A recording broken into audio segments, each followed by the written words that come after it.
They called it a gesture of peace. A gift. The Evoran Assembly delivered it on a diplomatic barge with 2 banners waving and 5 cameras rolling. The envoy used grand words: interstellar goodwill, cultural exchange, technological mercy, as they unloaded the carcass of a half-dead warship onto Earth's lunar dry dock. Its hull was cracked like old bone, shields dead, reactor gutted. It didn't even have a name. Just a serial number scorched into its side, YV1142R. We don't use it anymore, the ambassador had said with a smirk. Too primitive. Thought maybe you could learn something from the scraps. Behind him, his aides chuckled. One even. Whispered something about giving firewood to cavemen. Humanity smiled. They nodded. Thanked them. Clapped politely and took the junk. But they never gave it back, because humans never saw junk. They saw a challenge. 3 years later, the Evoran Assembly forgot all about it. It was just a tick mark in their diplomatic logs filed between a grain. Deal with the Kalari and a border argument with the Thornix tribes. No one remembered the ship. No one cared. It had been trash ancient, half crippled, stripped of anything that made it valuable. Then a patrol fleet vanished. 6 ships. Gone in under 2 minutes. No. Distress call. Just static. And then a signal. Encrypted. TERRN. And on every channel, it said the same thing. Thank you for the parts. The assembly convened an emergency session in the Pearl. Dome-30-6 voices rising in confusion and denial. This is nonsense. We scrapped that hull for a reason. They couldn't have made it fly, much less fight. And yet, the footage played. Grainy at first. Then stabilized. A single ship hovered over the wreckage of the Evoran fleet. Tri-spinal. Chassis.hex-reactor output trails. YV-1142-R- confirmed. Except it was wrong. Longer. Sharper. The curves of the hull had hardened into sloped armor that shimmered with pulse-reactive shielding. Twin cannons extended from the ventral spine, but they were fused with tech the Evorans didn't recognize. Not their tech. Human tech. That can't be the same ship. But the computer confirmed it. Same frame. Same engine core mount. Just rebuilt. Rewritten. REFORGED in a way no Evoran mind could have predicted. Zoom in. Someone whispered. The screen adjusted, and there it was painted across the forward. Plating. A human phrase. Stenciled in matte black. Fine. We'll build our own god. The room fell silent. On the edge of Terran space, in the newly constructed Forge orbitals, Commander Jules Marin watched the beast rise. She'd been there when they received it. When they stared at the scorched hull and listened to the backhanded compliment masked as kindness. She remembered every word of the delivery speech. And now, she stood on a reinforced command platform built inside the restructured ship's midsection. You know, her engineer said, wiping grease from his fingers, we probably could have built one from scratch faster. Jules smirked. That's not the point. It's really not. Because humans didn't want fast. They wanted to prove a point. The super weapon they built wasn't just a gun. It was a response. To arrogance. To condescension. To the idea that Earth was still a child among stars. They didn't name it after vengeance or blood. They named it Rook. One move away from checkmate. The Evorans sent scouts. All of them vanished. They tried to jam its signals. It replied by hijacking their military anthem and broadcasting it on loop with altered lyrics. They called it psychological warfare. Earth called it a Tuesday. The assembly demanded a diplomatic explanation. Earth responded with a single communique. You gave us a frame. We added memory. They never explained what that meant. Until the Rook broadcast its first full engagement record. No narration. No propaganda. Just black and white. footage of its own resurrection, from junk. To judgment, and at the very end of the T and of the them its own resurrection. Video, just before the feed cut, it showed a still frame. The original Evoran ambassador, smiling on Earth, offering the ship like a joke. Zoomed, focused, frozen. And beneath it. This was your idea. The assembly panicked. They voted to authorize full fleet deployment to the Terran border, but before the vote finished, their flagship lost power. No weapons fired. No hacking detected. The Rook had simply arrived inside their system without entry records, without resistance. Without permission, and every planetary sensor showed the same reading. It didn't match any known engine design, didn't emit traditional fuel signatures. It was moving on something else. And under its hull, a new signature blinked. Not human. Not Evoran. Hybrid, born of mockery. Built on spite, forged with intent, because Earth didn't need a SUPERWEAPON. It just needed a reason, and they gave it one. They handed humans junk, humans gave them regret, and that was before Earth even responded. The Evoran fleet didn't respond immediately, because it couldn't. The moment the Rook appeared above their border station in Sector L9, all communication nodes within a 200,000-kilometer radius went silent. Not jammed, not blocked, just quiet. We've lost the entire southern relay, an officer whispered. All 6 relays. Optical too. How? Barked Fleet Marshal Urkith. They're intact, still online. But no signals get in or out. It's like space itself won't carry them. He turned to the tactical display. The ship hovered, still, like a dark blade stabbed into reality. It didn't fire, didn't speak, didn't even move, but one thing kept replaying on every internal console. You thought it was junk. It was potential. The Rook had no broadcast origin point. It spoke from the ship, but no tech in the galaxy could trace the source. The messages weren't sent through normal channels. They just appeared inside every system the Rook looked at. It was rewriting space like it was bored of playing fair. Get me a goddamn firing solution, Urkith snapped. 12 plasma. Batteries locked on. 12 batteries blinked offline before the command could even be confirmed. Double quotes, no. Malfunctions, said the weapons chief, voice unsteady. The fire command executed, sir. But something inside the targeting arrays rerouted them. It didn't destroy the guns. It made them choose not to work. That's not possible. And yet, it happened again when they tried to move. Navigation refused. Inertial dampeners reoriented the ship into a holding pattern. A cruiser tried to pivot its flank guns and instead spun in place, thrusters realigning against orders. The Rook still hadn't fired, but already it had taken control, and that was more terrifying than any weapon Earth could have aimed. Back on Earth, in a secure facility 300 meters below the Pacific Trench, 4 humans watched the live feed in silence. Commander Jules Marin stood at the center, arms crossed, watching the Rook hover over the Evoran system like a sculptor inspecting the flaws of a statue.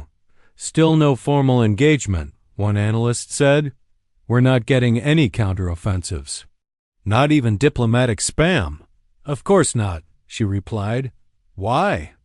Because they don't know what part of it is the weapon. The analyst stared, and Jules smiled.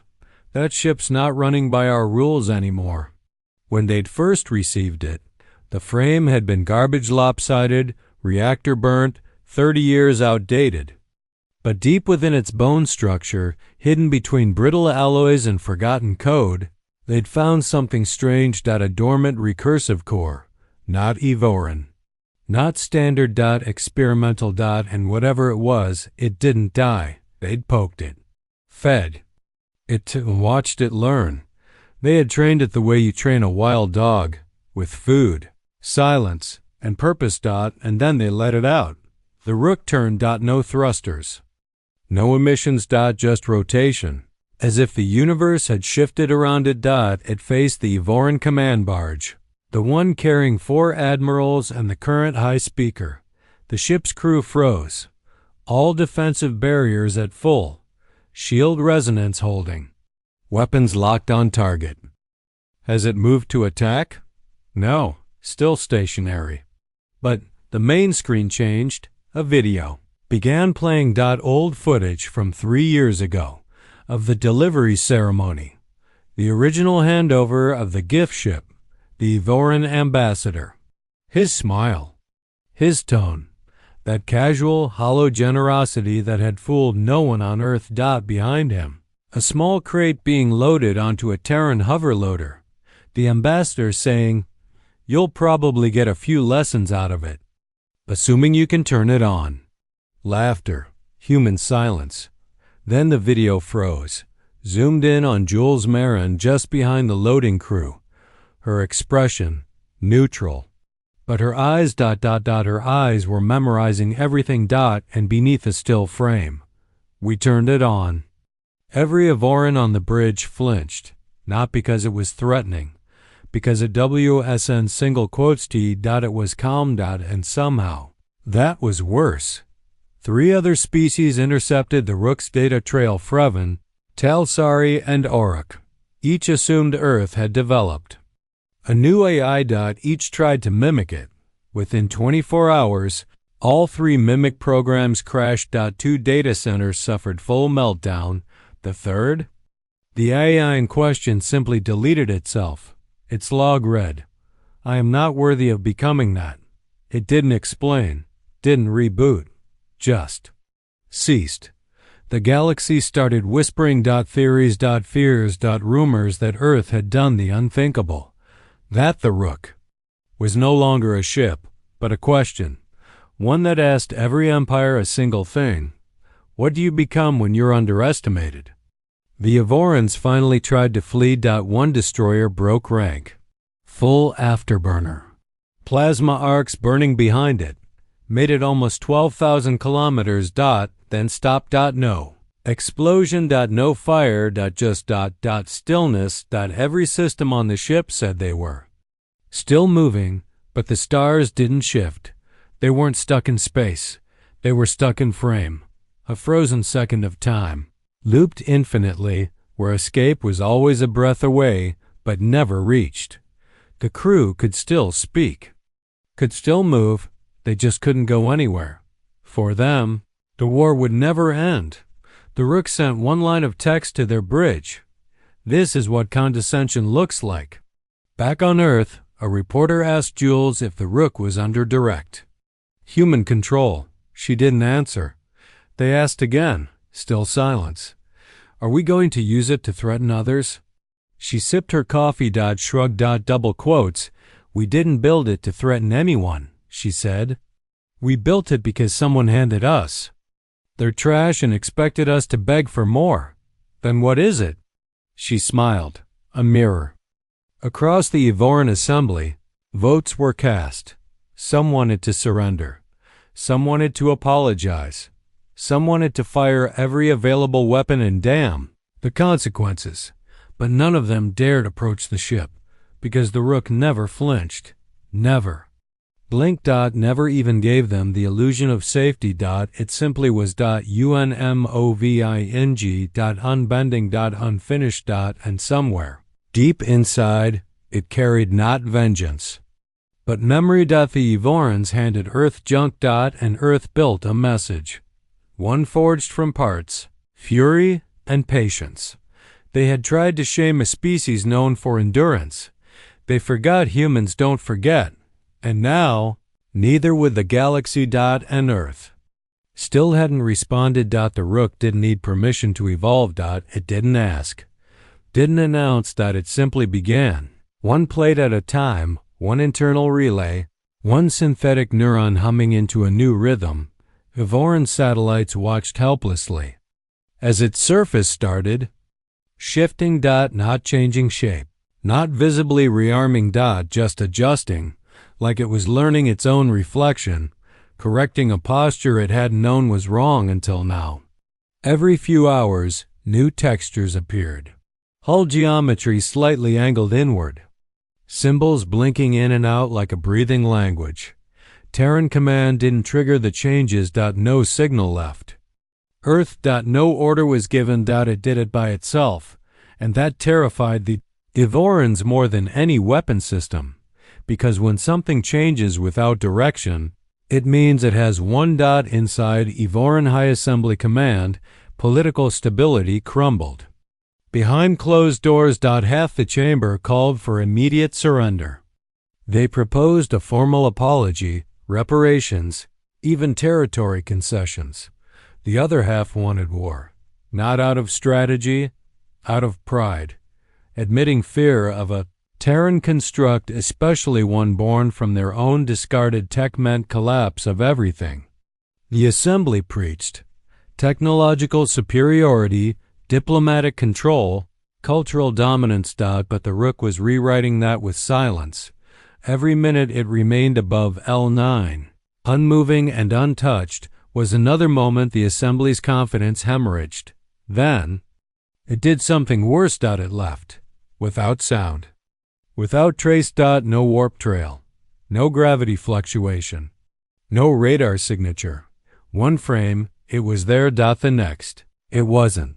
A dozen analysts screamed about cloaking, but no cloaking was that perfect. No stealth system could fool every sensor on every band, including biological ones, which meant one thing.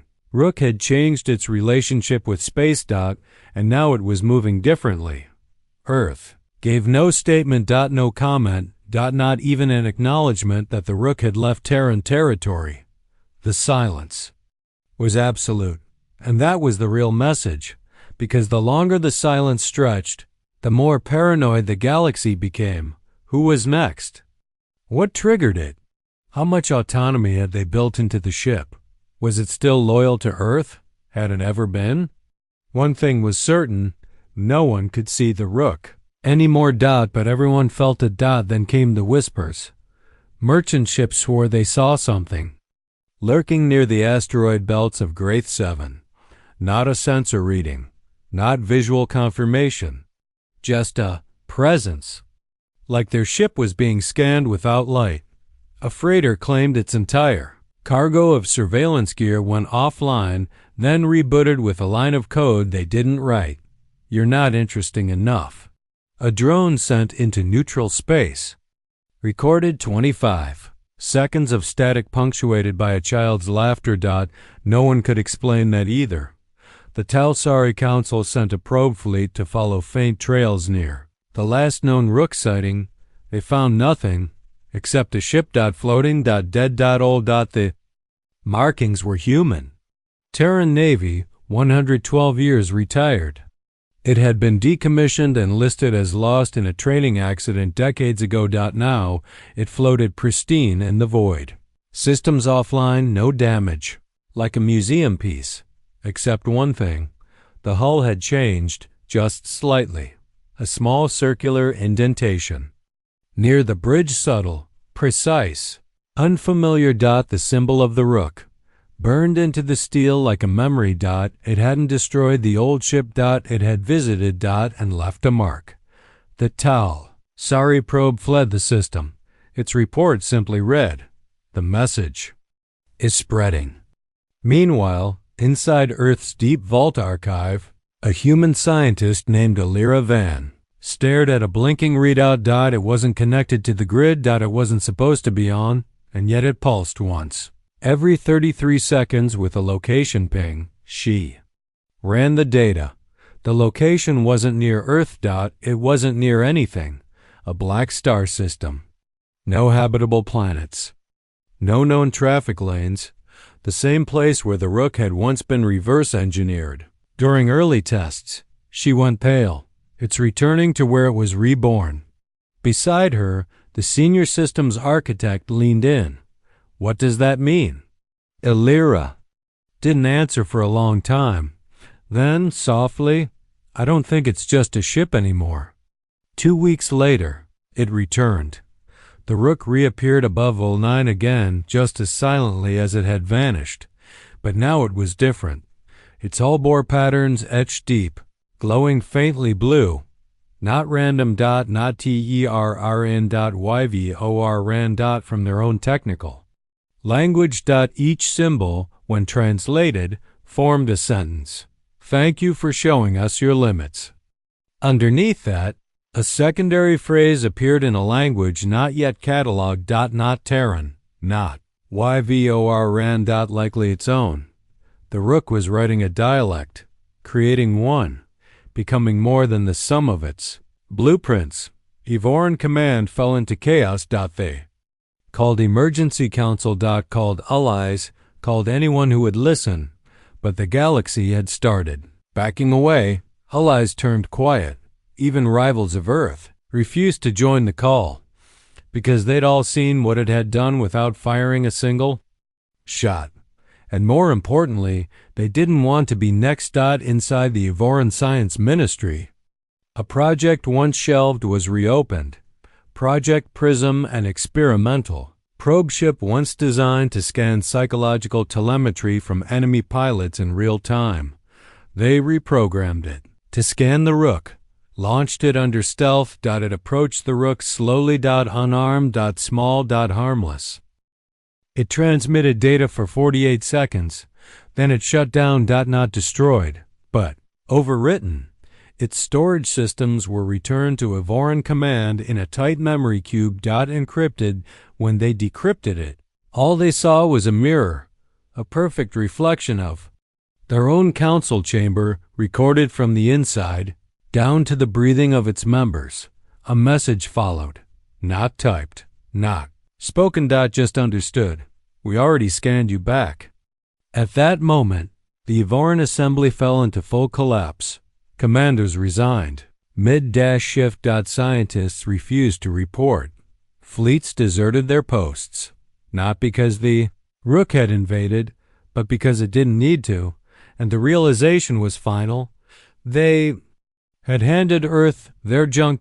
And Earth had returned it as a judge.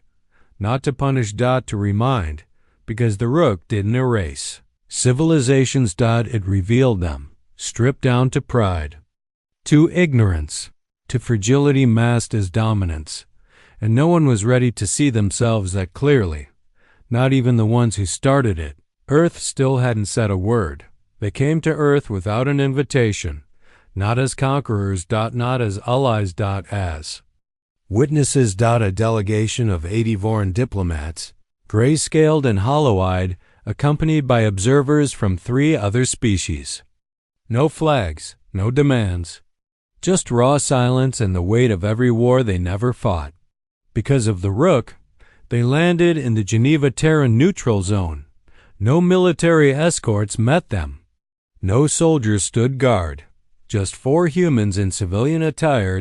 Unarmed. UNBOTHERED. The Evorans didn't understand. "Where is your command?" asked the lead envoy. "We expected coordination." "You're talking to it," said the human woman at the front. Jules Marin. The name was legend now. Myth. Whispered like a storm that never reached shore. Evoran stood for a long moment, unsure of the protocol. So Jules broke it for them. "You're not here to negotiate." The envoy's throat tightened. "No. We're here to understand." She smiled small, tired. "Then follow me." They did. She took them to a small hangar nestled against the side of a mountain. Open sky above. Birds cutting through mist. Inside was nothing special. Just a chair, a terminal, and a blank screen. "I thought you'd take us to a command center," one Evoran said. "We don't have one," Jules replied. "We don't command it. You're telling us Earth has no control?" "We had a conversation, once." She tapped the screen. A single image blinked to life. Not the Rook. A blueprint. The original Evoran design of YV1142R. Stripped of color. Scanned from the delivery crates that arrived half a decade ago. It started here, she said. You gave us something you thought was trash, a frame, a body without a soul, and what did you put inside it? Jules paused, then said the only thing that made sense. Expectation. The Evorans stared at her, confused. You expected. You asked to build something weak, grateful, predictable. You handed us something broken and told us it was a gift. But when humans are handed failure, we don't run from it. We repurpose it. And the ship, what is it now? Jules looked at the screen, honest. The Rook had returned to silence, hovering just outside Terran orbit, visible only to those who knew. How to look. It didn't move. It didn't pulse. It watched. Some believed it was waiting. Some believed it had never stopped learning. Sensors around. Earth quietly recalibrated every 32 minutes, adjusting not for energy spikes but for intention fields. Because the Rook no longer operated on logic. It functioned on emotion-driven proximity bias, an old Terran term meaning. It responds to who's watching it. Not physically. Psychologically. You didn't see it unless it wanted you to. You didn't fear it until it understood you did. And by then, it was too late. The Evoran assembly no longer existed. What replaced it was a fractured shadow planetary councils that governed in fear, whispering laws into rooms where no electronics were allowed. Entire sectors demilitarized, not out of peace, but shame. No one wanted to provoke the mirror again. That's what the Rook had become, not a weapon. Reflection. A reminder of the moment arrogance turned to aftermath. Even now, ship steered clear of its sector by entire light years. All it ever said was, you gave us your failure, so we made it honest. Back in the hangar, Jules turned to the envoys. You want to know if it will attack again? The Evoran lead nodded. Yes. It won't? You're sure? She shrugged. Sure as I can be. It was never made for war. Then what was it made for? She stared at them. And answered, to finish a sentence you started. The Evorans didn't speak again. They returned to their shuttle an hour later. No recordings. No treaty. Just silence. When asked what Earth had said, they replied only, we weren't worth a second question. Years passed. Other powers rose. Fell. New technologies were born. Old grudges faded, but the Rook stayed, drifting above Earth, half seen, half remembered. Terran children grew up watching its faint shadow glide past the moon. Artists painted it. Poets wrote about it. Some feared it. Others thanked it. But no one forgot it, because no one could. It had rewritten what war meant. And then, one day, it left. Not with a roar, not with fire. It just blinked. Not no trajectory. No signature. Only a final message, written across every Terran screen. 7 words. I learned enough. I need no more. Panic didn't follow. Nor celebration. Just understanding. Earth had taught it what it was made of. The galaxy had taught it what to never become. Now, it would drift alone, not as vengeance, but as truth. Somewhere out there, a former piece of trash flew between stars, carrying the memory of mockery turned into miracle. And everywhere it passed, civilizations paused, checked their pride, checked their history, checked their assumptions. Because the Rook wasn't just a ship. It was what happened when you handed humanity junk. And they handed back God. The end.